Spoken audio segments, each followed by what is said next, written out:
All right, let's get you vitamin ABB. Here's some Duane. Trust me, I'm a doctor.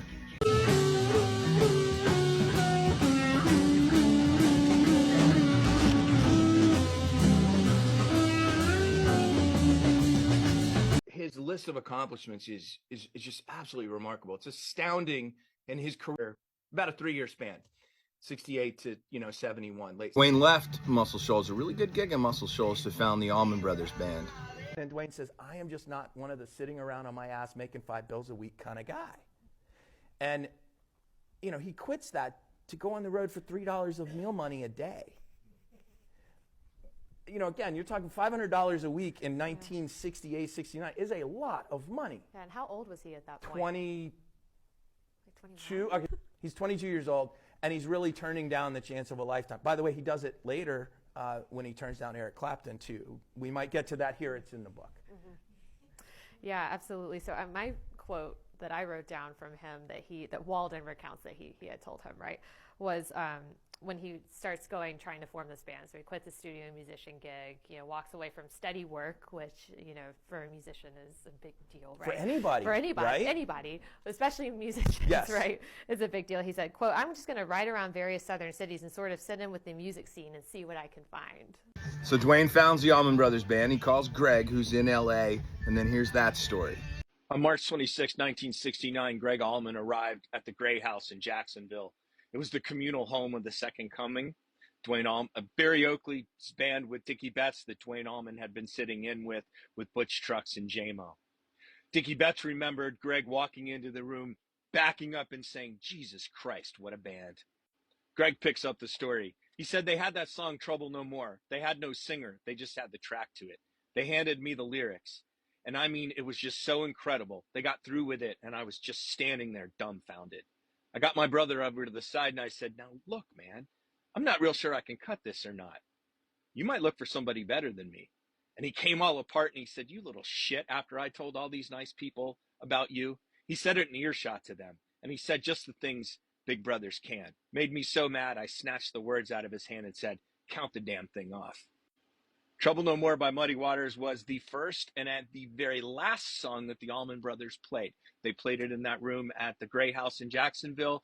And then in October of 2014, October 28th of 2014, early morning hours of October 29th, they closed their entire career with Trouble No More at the Beacon Theater.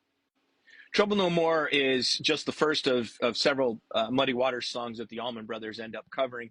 And they Allman Brother-ify the song, the arrangement, right from the get-go. Muddy's version is kind of interesting. It's based on a Sleepy John Estes melody song that he called Sleepy John, called Someday Baby. Muddy called it Trouble No More.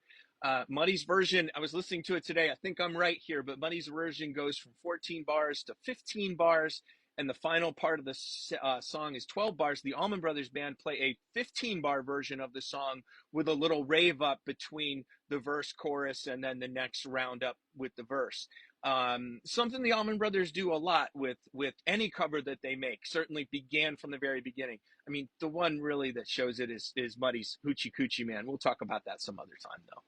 Now, Duane and Gregg were somewhat estranged when Duane was putting the Allman Brothers Band together in March of 1969. Gregg was the last person to arrive to join the Allman Brothers Band. And there has been some discussion, and I think there's some truth to this, that Duane was reluctant to call Gregg because they had a bit of a falling out over Hourglass, and Gregg returning to Los Angeles and sort of abandoning the 31st of February project with Butch Trucks.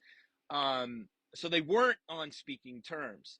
But J-Mo said from the very beginning, Duane had always said, there ain't but one person who can sing in my band, and that's Gregg. So it was foreordained that Gregg was going to sing in Duane's band for sure. But it was something that didn't happen right away. And again, it's pretty ironic, somewhat ironic, that the last person to join the Allman Brothers Band was the Allman brother, Duane's chief collaborator up to that point. Probably the closest we'll ever hear to what Trouble No More sounded like are the demos that they recorded when they went to Macon, Georgia in April of 1969. That would be what it sounded like in its rawest form. The next recording we have is in it was recorded in August of 1969, the debut album. And then in 1972, the Allman Brothers released it on Eat a Peach, a version of Trouble No More they recorded at Fillmore East in spring of 1971 and March of 1971, the At Fillmore East album that I wrote Play All Night about, and that really is their most famous work, and rightfully so. Trouble No More, Muddy Waters, Duane Allman, Gregg Allman. Long live the Allman Brothers Band.